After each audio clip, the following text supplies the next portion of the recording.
महाराज युधिष्ठिर ने पूछा, हे जनार्दन, पौष कृष्ण एकादशी का क्या नाम है? उस दिन कौन से देवता का पूजन किया जाता है और उसकी क्या विधि है? कृपया मुझे बताएं।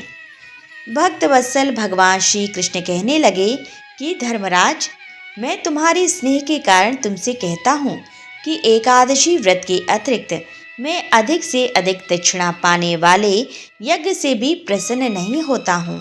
अतः इसे अत्यंत भक्ति और श्रद्धा से युक्त होकर करें। हे राजन, द्वादशी युक्त पौष कृष्ण एकादशी का महात्म्य तुम एकाग्रचित्त होकर सुनो। इस एकादशी का नाम सफला एकादशी है। इस एकादशी के देवता श्री नारायण हैं। विधि पूर्वक इस व्रत को करना चाहिए।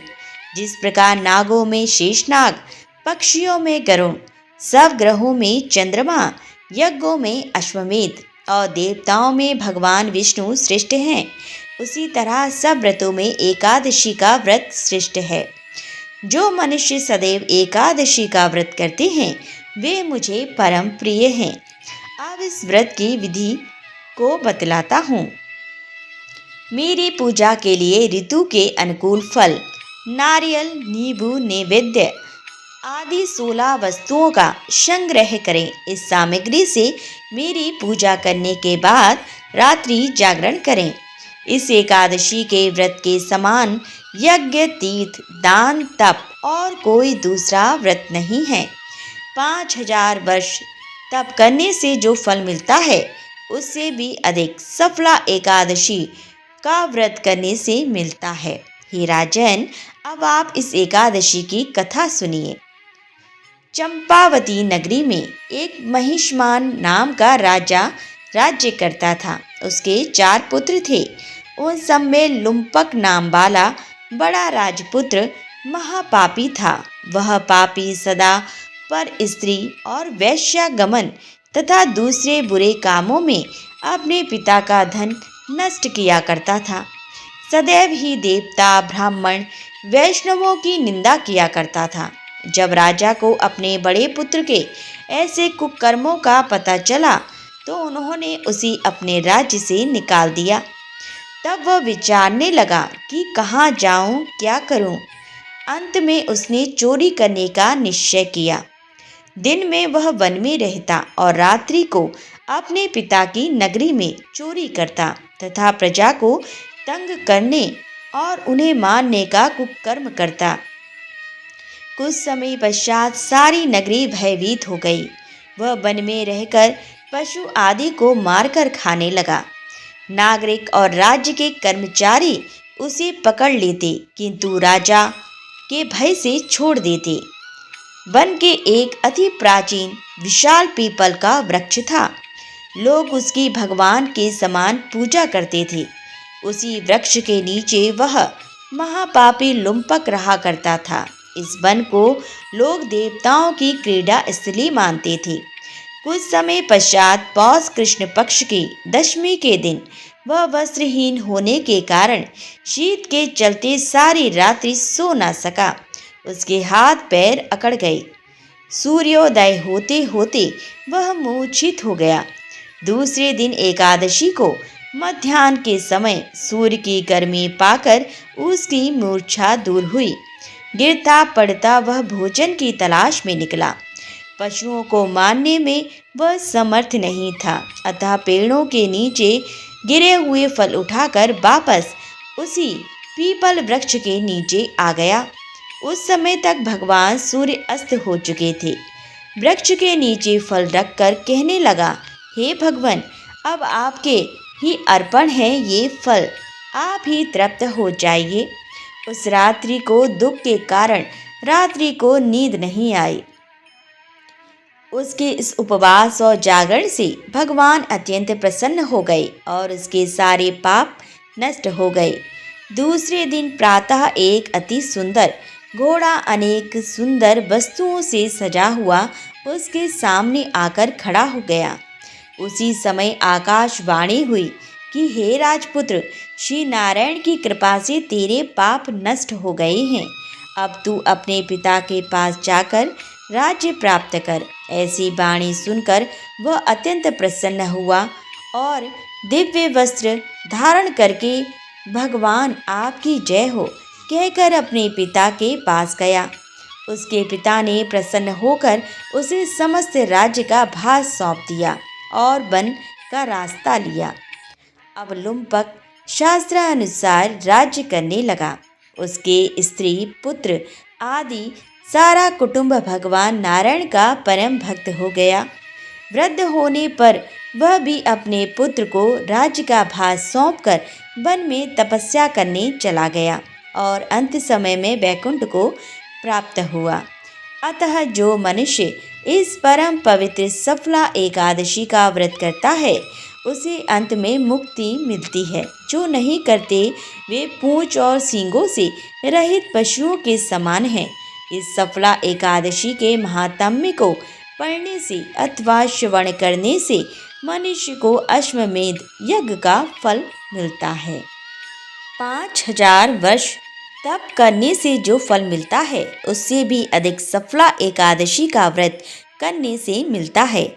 अतः सफला एकादशी का व्रत हर मनुष्य को अवश्य करना चाहिए ताकि जाने अनजाने में उससे हुए पाप कर्म दूर होकर वैकुंठ में स्थान मिले।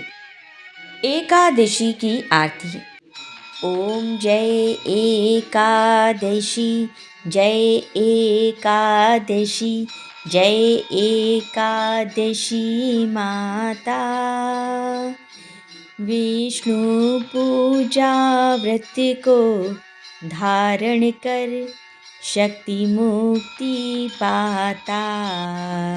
ओम जय एकादशी माता, तेरे नाम गिनाऊं देवी, भक्ति प्रदान करनी हो मैया, भक्ति प्रदान करनी। गण गौरव की दीनी माता, शास्त्रों में वरनी।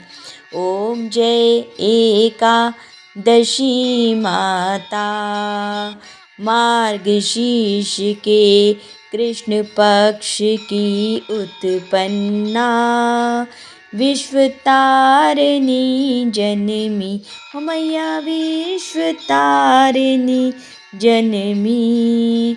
शुक्ल पक्ष में हुई मोक्षदा, मुक्तिदाता बन आई। ओम जय एकादशी माता। पौष के कृष्ण पक्ष की सफला नामक है हो मैया, सफला नामक है। शुक्ल पक्ष में होए पुत्र दा, आनंद अधिक रहे। ओम जय एकादशी माता। नाम षट तिला माघ मास में कृष्ण पक्ष आवे हो मैया, कृष्ण पक्ष आवे। शुक्ल पक्ष में जया कहावे, विजय सदा पावे। ओम जय एकादशी माता। विजया फागुन कृष्ण पक्ष में, शुक्ला आमल की हो मैया, शुक्ला आमल की। पाप मोचिनी कृष्ण पक्ष में, चैत्र महाबली की। ओम जय एकादशी माता। चैत्र शुक्ल में नाम कामदा, धन देने वाली हो मैया, धन देने वाली।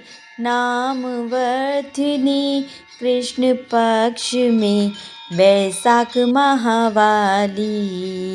ओम जय एकादशी माता।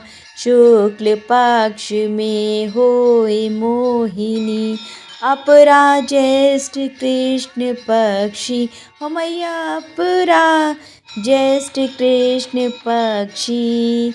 नाम निर्जला सब सुख करनी, शुक्ल पक्ष रखी। ओम जय एकादशी माता, योगिनी नाम आषाढ़ में जानो, कृष्ण पक्ष करनी हो मैया कृष्ण पक्ष करनी। देव शयनी नाम कहायो, शुक्ल पक्ष धरनी। ओ मैया शुक्ल पक्ष धरनी। ओम जय एकादशी माता। कामिका श्रवण मास में आवे, कृष्ण पक्ष कहिए मैया कृष्ण पक्ष कहिए। श्रवण शुक्ला होए पवित्रा, आनंद से रहिए। ओम जय एकादशी माता। अजा भाद्रपद कृष्ण पक्ष की, परिवर्तनी शुक्ला मैया परिवर्तिनी शुक्ला। इंद्र अश्वनी कृष्ण पक्ष में, व्रत से भव सागर निकला।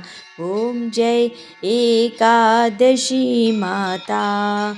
पापांकुशा है शुक्ल पक्ष में, आप हरन हारी मैया आप हरन हारी। रमा मास कार्तिक में आवे, सुखदायक भारी। ओम जय एकादशी माता। देवतानि शुक्ल पक्ष की, दुख नाशक मैया मैया दुख नाशक मैया। पावन मास में करूं विनती, पार करो नैया। ओम जय एकादशी माता। परमा कृष्ण पक्ष में होती, जन मंगल करनी मैया जग मंगल करनी। शुक्ल मास में होए पद्मनी, दुख दारिद्र हरनी। ओम जय एकादशी माता। जो कोई आरती एकादशी की, भक्ति सहित गावे मैया भक्ति सहित गावे। जन गुरु दिता स्वर्ग का वासा, निश्चय वह पावे। ओम जय एकादशी माता। बोलो एकादशी मैया की जय। नमो नमो तुलसी महारानी, नमो नमो हरि की पटरानी। जाको दरस परस अघना से, महिमा वेद पुराण बखानी। शाखा पत्र मंजरी कोमल, श्रीपति चरण कमल लपटानी। धन्य आप ऐसो व्रत कीनो, शालिग्राम के शीश चढ़ानी। 56 भोग धरे हरि आगे, तुलसी बिन प्रभु एक न मानी। प्रेम प्रीत कर हरि वश कीने, सांवरी सूरत हृदय समानी। मीरा के प्रभु गिरधर नागर, भक्ति दान दीजे महारानी। नमो नमो तुलसी महारानी, नमो नमो हर की पटरानी। बोलो तुलसी मैया की जय।